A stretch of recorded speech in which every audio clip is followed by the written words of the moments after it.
Hola, ¿qué tal? ¿Cómo andan todos? Una edición más del Club de Lectura. Estamos muy contentos. ¿Cómo andas, Sole? Hola, Ro, ¿cómo estás? ¿Todo bien por aquí? Te Muy escucho bien. fuerte y claro. Perfecto, entonces. Estamos muy contentas hoy de presentar a este nuevo lector, que no solo es lector, ya lo están viendo en pantalla. Él es Pedro Mairal, es escritor y músico. Hola, Pedro, ¿cómo estás? ¿Cómo andas, Hola Pedro? Soledad, hola Rocío, ¿cómo están? Bien, muy bien. Bien. Pedro, vos sabés que acá desde Rosario estaba pensando ahora en tu último libro, en El Gran Surubí. El último libro, pero que en Sí. realidad tuvo la primera publicación en el 2012, allí con la revista Orsay. Pero digo, El Gran Surubí en una ciudad que estamos a orillas del Paraná y hablar de peces es como interesante. Y también me resulta muy interesante en este momento la trama del libro, ¿no? Ujú. Porque plantea como que en la Argentina en una Argentina de pesadilla, ¿no? Donde no se podría comer carne, entonces entramos en crisis y tienen que salir Ujú. los hombres mayores de edad a salir a pescar para poder alimentar a la población, más o menos muy reducida, ¿no? Pero digo, hoy en pandemia parece todo posible, entre ellos que los argentinos no coman carne.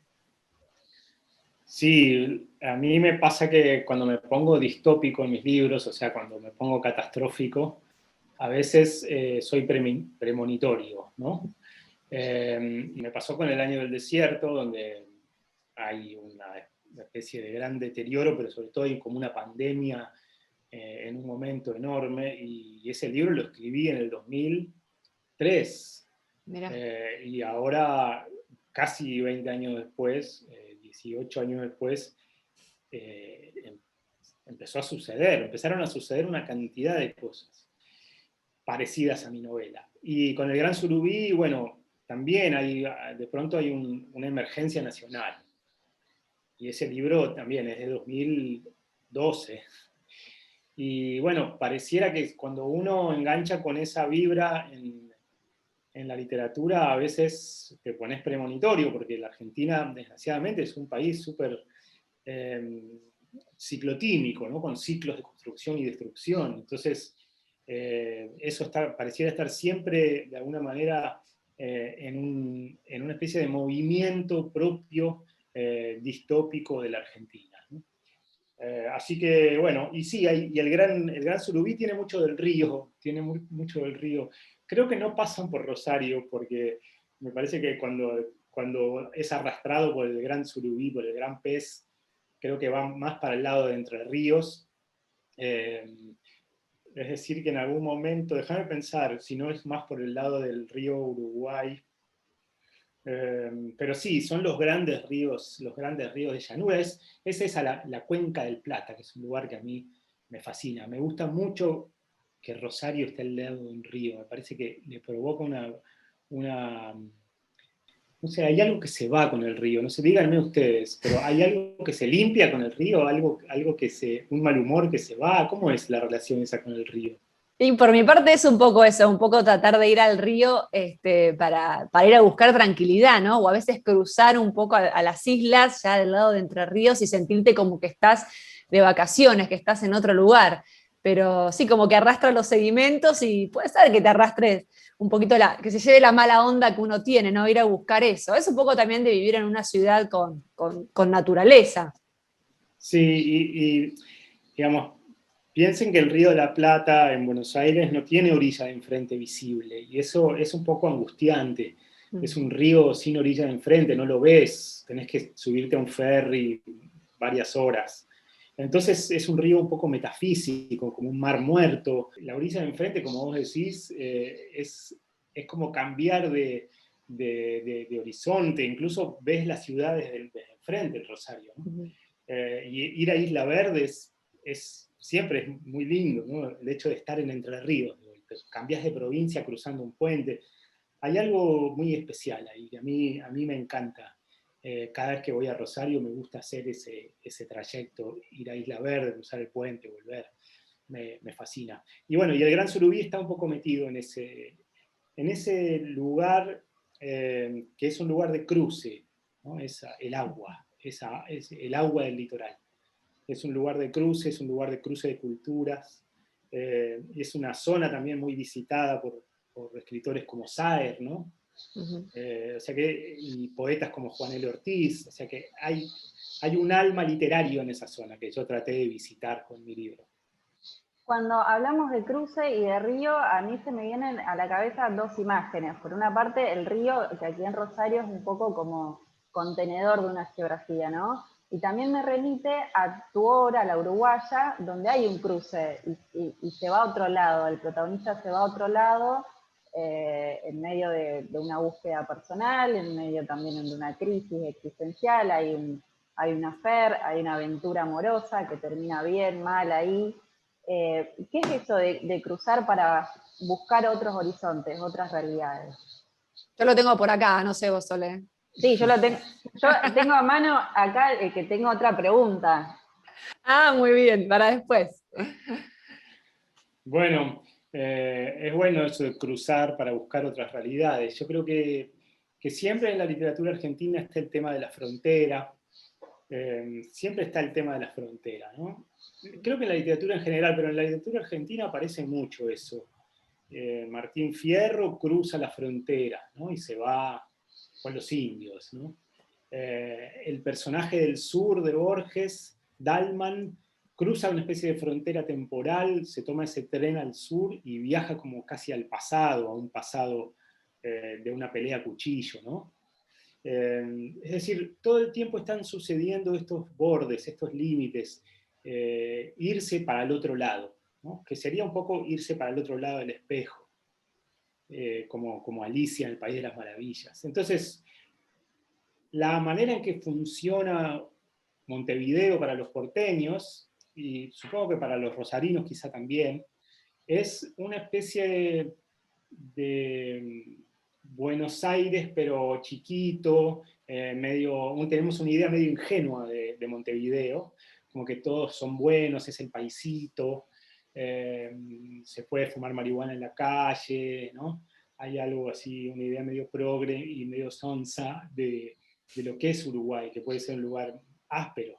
Pero hay una idea casi onírica, como el hecho de estar pasando todo el tiempo de la familiaridad al extrañamiento. Porque es igual a Buenos Aires y parece Buenos Aires, pero no es. Y de golpe hay unas esquinas que te parece que son algo que reconoces, pero aparecen unas marcas que no son de tu país, ¿no? Entonces, por eso digo, pasás de lo familiar al extrañamiento todo el tiempo, y eso es una cualidad medio onírica y también muy literaria. Y entonces yo quería que mi personaje cruzara esa frontera también. Cruza al otro lado del espejo, y la vida se le enrarece en un solo día, se le da vuelta a todo, y se le van todos sus planes al tacho, ¿no?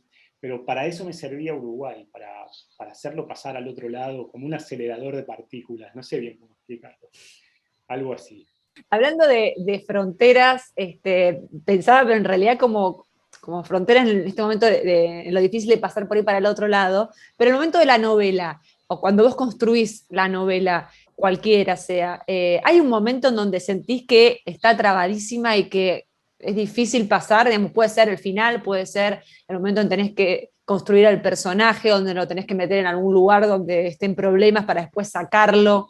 Hay un momento donde decís, de acá no salgo, para qué me metí con esta idea? Sí, hay algunas ideas a veces pueden ser trampas, ¿no? Uh-huh. Cuando te pones muy programático con un libro. Por eso es importante que después escuchar lo que la historia va sugiriendo a medida que la vas escribiendo. Le vas dando aire a la historia va estando cada vez más viva y a veces se te cambia para algún lugar, ¿no? Entonces, por ejemplo, con Una noche con Sabrina Lab, el personaje viaja a Buenos Aires y se tiene que encontrar con la mujer totémica, esa Sabrina Lab, la pornostar, pero la noche que llega a la casa de un amigo del hermano, que es entrerriano también, y llega a Capital y hay una fiesta de disfraces. Y en esa fiesta de disfraces conoce una chica que se llama Sofía y empiezan a hablar. Yo no la tenía para nada planeada a esa chica, a ese personaje, pero me gustó cómo hablaban y lo que sucedían. aparecía como una especie de contraposición a la mujer gigante, totémica, erótica, aparecía esta chica Sofía, que era una chica más real. Y entonces, ahí fíjate que tenía un plan, que era que no apareciera esta chica, pero apareció y la historia se volvió un poquito más compleja, no es muy compleja la trama, pero se complejizó un poco. Entonces yo creo que hay que dejar entrar esas cosas que uno no tiene planeadas. Y uno se queda frenado cuando está muy sólido con la idea que tenías prefijada, digamos. Yo ya tenía pensado, si te quedás atrapado en esa grilla anterior que ya habías pensado, a veces no puedes avanzar. Y me ha pasado en Salvatierra, por ejemplo, mis personajes quedaron en un bote cruzando el río Uruguay como un año más o menos. Quedaron ahí, yo no sabía cómo seguir, entonces quedaron en el botecito, fue como que se congeló la imagen, como en el Zoom, y quedaron un año ahí en un bote a oscuras, y después de un año recién lo resolví. Y creo que se nota ese cambio de registro en el libro. Hay un cambio de registro, pasa como a novela de aventuras de pronto. Pero está bien, yo creo que cada libro te enseña cómo tenés que escribirlo, no lo podés forzar. Pedro, antes mencionabas Una noche con Sabrina Love y estuvimos hablando de la uruguaya. ¿Cómo te estás llevando con este gigante esto que está empezando a ser gigante, que es la puesta en escena de la uruguaya, de una forma cooperativa a través de Orsay, donde también los lectores pueden quizás meter mano en algunos cambios del guión? ¿Cómo te llevas en líneas generales con las adaptaciones de los libros a la pantalla grande y en especial con esta obra que es muy tuya? Mira, la primera experiencia cuando llevaron Una noche con Sabrina Lava al cine fue dura para mí. Yo tenía 28 años y sentía que la historia era mía y que me la estaban tergiversando toda, cambiando, que me estaban casi como haciéndole cirugía estética a un hijo, ¿viste? Como no pueden ser que me cambien tanto las cosas. Pero fíjate que ahí usé el me, ¿no? Me cambian las cosas. Y eso fue lo que me tardó mucho tiempo en darme cuenta que no era mi película, no era mi novela, digamos. Es una adaptación. Por lo tanto, el director tiene que cambiar de lenguaje, o sea, pasa de la palabra a la imagen. Y tiene que hacer una película con eso, no una versión ilustrada de tu libro. Entonces, eso me llevó mucho tiempo darme cuenta que el director tiene que traicionar de alguna manera a la novela. Recién ahora pasaron, ¿cuántos? Como 20 años, ¿no? Pasaron 20 años y recién ahora te diría que aprendí que, bueno, que hay que soltar eso, ¿no? Y entonces, con la adaptación que están haciendo de la uruguaya al cine, estoy muy divertido porque ya aprendí a soltar, y lo que estamos hablando con Cristian Basilis y con Cassiari y el grupo de guionistas, es que la película no solo sea no demasiado fiel al libro, sino que además abra puertas que en la novela están apenas entreabiertas. Hay cosas que se ven medio a la pasada en la novela y en la película se van a abrir, van a ser lugares para donde va a ir el personaje. Entonces, creo que van a ser casi dos cosas. Creo que si ves la película no vas a sentir que, y después lees el libro, no vas a sentir que ya sabes cómo termina y demás, porque se van a superponer en algunas regiones.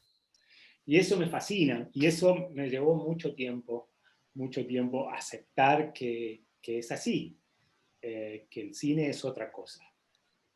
¿Te gusta meterte en géneros distintos, en una especie de explorar diferentes cosas, ¿no? Porque digo, lo pienso también desde la literatura infantil, con El cepillo del rey, un poco te gusta meterte a nuevos desafíos. Sí, no los tomo como desafíos, sino que es como una exploración que siempre estoy haciendo y que de golpe me lleva para lugares a los que no estuve antes, ¿no? Entonces, si no me aburro en general, si sigo, ponele que otra novela de un cuarentón que se va de viaje así medio infiel, me parece que ya está.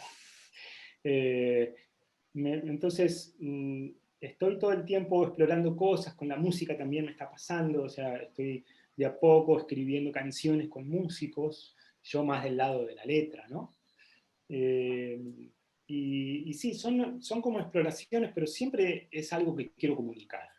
Yo creo que soy un comunicador de la palabra, y esa palabra a veces encuentra distintos géneros, una novela, un cuento, poesía, una canción, ¿no? Un cuento para chicos, como decís. Entonces, hay algo en mí que quiere comunicar y va encontrando distintas formas de decirlo, por usar alguna expresión. Pero no es que digo, bueno, a ver, nunca hice esto, lo voy a tomar como un desafío. No lo pienso tanto desde ahí, ¿no? Sino que simplemente soy un gran caradura, no sé.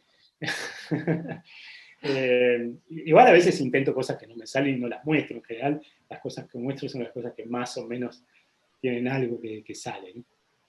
¿Y eso que no te sale, qué haces? ¿Lo dejás guardado, así como a los que dejaste en el bote colgado un año y decís, bueno, después lo retomo y vemos qué pasa? Sí, ¿O te mira, olvidás? a ver si... son mis cuadernitos de ideas, por ejemplo, ¿no? En estos cuadernos yo voy anotando un montón de cosas, a veces hay hasta dibujos malísimos que hago, eh, pero anoto ideas, ¿no? Y hay cosas que prosperan y cosas que no prosperan, ¿no? Eh, y es raro porque, por ejemplo, acá tengo unos dibujitos de mi hija, ¿no? Eh, y una de las canciones, por ejemplo, que se llama El rap de los gatos, que hicieron un librito con eso, surgió de unos dibujos de mi hija que me hizo en un cuaderno, ¿no? En mi cuaderno de apuntes me dibujó unos gatos. Y yo estaba de viaje y no los había visto, y abro el cuaderno para anotar algo y la extrañaba un montón, además. Y veo esos gatitos y surgió un rap que se llama El rap de los gatos, ¿no? Y entonces las cosas a veces quedan anotadas durante 10 años. Y hay cosas que las pienso hoy y las escribo mañana, y hay cosas que germinan a una velocidad lentísima o que nunca germinarán. Entonces, ya aprendí que no tengo que ser ansioso con eso. Ya que mostraste cuadernos con ideas, ¿hay también libros que estés leyendo, que quieras leer? ¿Algo para mostrarnos de qué lee o qué le gustaría leer a Pedro Mairal? Mira, como no estoy en casa, me traje por unos días cosas para leer, Uh-huh. y me traje esta novela de Milena Busquets, También esto pasará, sobre todo por una frase que leí no sé, alguien subrayó una frase de este libro que me encantó, que dice: lo contrario a la muerte no es la vida, es el sexo. Dije, ¡wow! ¿Cómo me hubiera gustado escribir esa frase? Lo contrario a la muerte no es la vida, es el sexo. Es la historia de una mujer que la madre está pasando por una enfermedad y una agonía, digamos, y a ella le agarra como un impulso vital medio erotómano, ¿no? Así como de acostarse, no sé si con mucha gente, pero algo así como eso, como en la sexualidad ella encuentra la vitalidad. Y por eso tengo ganas de leerlo. Y después, este libro que es sobre Chekhov, y se llama Chekhov en vida, una biografía en documentos. Y tengo muchas ganas de encararlo, y por ahí de apartes, porque en realidad es la vida de Chekhov, pero contada por sus propias cartas y por otra gente, por cartas de otros, comentarios de otros. Entonces es como un gran collage de textos que van conformando una biografía. Me encanta el género. Y me gusta mucho Chekhov porque es un escritor que no te subestima, es un escritor que te muestra medio la superficie y vos adivinás que por debajo hay una tormenta terrible emocional, ¿no? Entonces, por ejemplo, hay unos personajes en El Jardín de los Cerezos que vos te das cuenta que se está yendo al tacho toda la familia, o sea, se va todo en picada, se hunde el Titanic, y ellos siguen en una especie de flotación, tomando unos tecitos y juntándose con gente, y a vos te da una angustia eso, porque el que se da cuenta de todo es el mayordomo, que es el único tipo que sabe que nada, que no va a quedar nada de todo eso. El jardín de cerezos es lo único que va a quedar, quizás hasta lo talan, ¿no? Entonces, Chekhov no te subestima, está todo el tiempo haciendo como que muestra una superficie y por debajo hay un mar de fondo bravísimo. Y ahí es donde entra la participación de los lectores, ¿no? El lector es el que pone el mar de fondo, el que se da cuenta de lo que está pasando. No te explica, sino que te muestra algo para que vos saques esa conclusión. Y es un genio haciendo eso, Chekhov, es un genio total. Por eso quiero leer bien, quiero interiorizarme más sobre su vida y ver cómo fue armando su obra, ¿no? Además era médico, eso me interesa mucho de Chekhov. Yo empecé a estudiar medicina, pero fracasé muy temprano. O sea, en el primer año, nada, ciclo básico. Pero siempre me quedó esa especie de destino que no fue, ser médico, ¿no? Entonces me gusta mucho la idea de eso, que Chekhov era médico. Así que bueno, ahí está. Esos son dos libros que tengo ganas de leer en estos días. Milena había dicho que te hubiera encantado haber escrito esa frase tan fuerte que ella puso en su libro. ¿Hay algún libro que te hubiera gustado haber escrito vos? Ay, sí, el Gran Gatsby, por ejemplo. Me hubiera encantado escribir el Gran Gatsby. Pero claro, no soy norteamericano ni tampoco viví en esa época, así que difícilmente lo podría haber escrito. Después hay títulos que me gustan mucho. Hay un título de Jaime Bailey que dice El huracán lleva tu nombre. Me parece precioso el título. No sé bien cómo será la novela, pero me parece un título que me hubiera gustado inventar. Otro es un libro de Manuel Castilla, poeta, que se llama Bajo las lentas nubes. Eso es otro título que me hubiera gustado escribir. Sí, todo el tiempo me pasa eso, todo el tiempo. Todo el tiempo estoy leyendo y digo, ay, qué bueno esto, qué bien hecho está, me hubiera gustado inventarlo, pero qué bueno que ya exista, que alguien lo haya hecho, que ya esté, ¿no? La literatura es siempre un hallazgo compartido, digamos, en el sentido que así como la autora o el autor encontró esa combinación hermosa de palabras, vos como lector también lo encontrás, porque también estás casi inventando eso cuando lo estás leyendo, ¿no? Eso es lo lindo de la literatura, que es como coparticipativa, ¿no? Es un juego sugerido por otro y vos lo jugás y eso está sucediendo casi por primera vez cuando estás leyendo. Entonces esos hallazgos, esas cosas, esas claridades mentales de la claridad verbal, que alguien vio algo, de golpe te ilumina a vos también como lector, como lectora, ¿no? Eso es hermoso en la literatura, me parece que por eso nunca tiene que provocar envidia la literatura, digamos, cuando lees algo que está muy bueno. No, porque no te tiene que dar envidia porque vos también estás inventándolo a medida que lo lees. Y vos sos parte de eso, y hay una generosidad en el autor o la autora de hacerte partícipe de eso, ¿no? Yo lo siento mucho eso con Borges, como una generosidad de ideas, una generosidad de hacerte partícipe de una sintaxis, de una claridad mental, como un diamante perfecto de una trama, de un párrafo, y poder meterte ahí, a veces sin entender del todo, o sea, al 100%, porque Borges muchas veces es medio enciclopédico y te deja fuera, pero poder compartir un poco esa claridad mental. Y creo que siempre hay generosidad en eso. Por eso a veces pienso, sí, me hubiera gustado escribir tal cosa, pero por suerte lo leí. Pensaba en esto que decís de hacer partícipe, también de hacer partícipe, en tu caso, en el libro En el equilibrio, a tu familia, porque está prologado por tu papá, y también dibujos, ilustraciones de tu hijo. ¿Cómo se te ocurrió? Eso fue gracias a amigos que son más hippies que yo. Y ahí estaba, esa editorial fue la de Santiago Liach, que era Garrincha, ¿no? Y también estaba en esa época publicando con Cucurto en Eloísa Cartonera. Y Cucurto lo hacía dibujar a su hijo, Baltasar.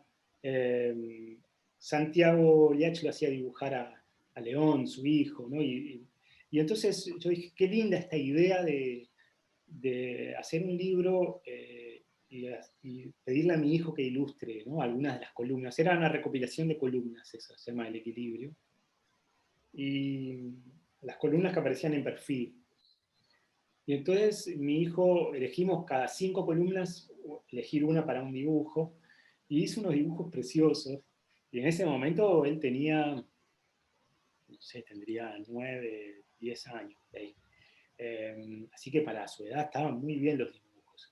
Y en un momento yo pensé dedicarle el libro a mi viejo, pero quedaba medio desbalanceado. Y recién encontró el equilibrio, el libro, cuando dije, ¿por qué no le pido a mi viejo que lo prologue? Y ahí estamos 3 generaciones en un mismo libro. Era arriesgado porque es un abogado y podía quizá hacer algo medio rígido, pero yo sé que él escribe muy bien. Entonces hizo algo buenísimo. Me dijo que se tuvo que tomar unos whisky para poder escribirlo, y escribió un prólogo precioso. No sé si la edición nueva del año que viene va a tener eso, los dibujos y el prólogo, pero me encanta que esa edición haya tenido eso, porque hay mucho tema en el libro de la paternidad, o sea, de enseñarle a andar en bicicleta a mi hijo, y todas esas cosas que suceden cuando sos padre y que te suceden también como hijo, ¿no? Y entonces, que estuvieran esos dos en el libro me parece que hizo que el libro se equilibrara bien.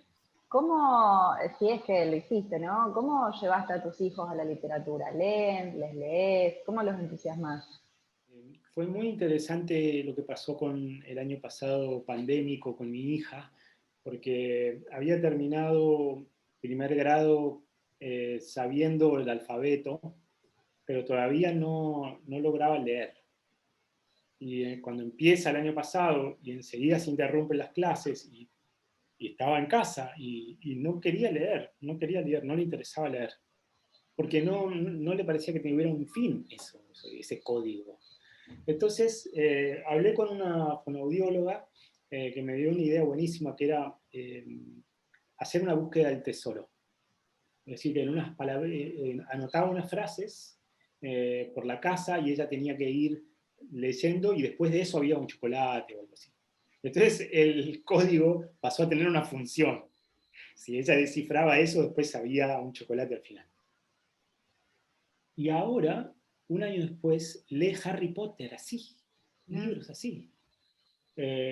O sea, poder ver eso, cómo alguien rompe el código, ¿no?, y lo descifra, y de pronto es como que entra en los libros, y fue muy, muy lindo de ver.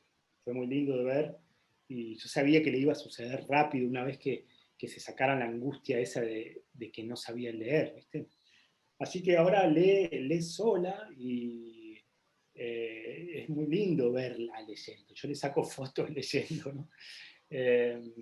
Y después mi hijo de 19, el que fue dibujante de ese libro que decían, sí, ahora es un tipo que lee. Pero la lectura se convirtió en otra cosa también, ¿no? Creo que se convirtió, lo veo leyendo mucho online también, ¿no? O sea, lee mucho en internet, lee libros en papel, pero lo veo, hay una lectura audiovisual constante. Yo creo que hay que aprender de eso y no pensar, bueno, está como viendo televisión, ¿viste? Porque tenemos una idea, yo por lo menos tengo 50 años, a veces pareciera que el otro, si está frente a la computadora, está viendo televisión, ¿no? Como si fuera una cosa totalmente pasiva. Y creo que no, que muchas veces hay una actitud de lectura en la computadora, ¿no?, estando online. Así que bueno, eso estoy aprendiendo a ver que la lectura son muchas cosas distintas. Pedro, la última por mi parte, rapidito. ¿Tenés algunos, así como unos ejercicio así como lo dieron para tu hijo, pero para el escritor, para aquel que se quiera animar a escribir algunas líneas, ¿por dónde arrancar? Sí, muchas cosas, pero lo que te diría es animarse a jugar. No sentarse a escribir literatura, sino escribir algo que tenga ganas de escribir, como salga, y aplazar un poco esa autoexigencia de ser genial. Me parece que eso nos amordaza mucho.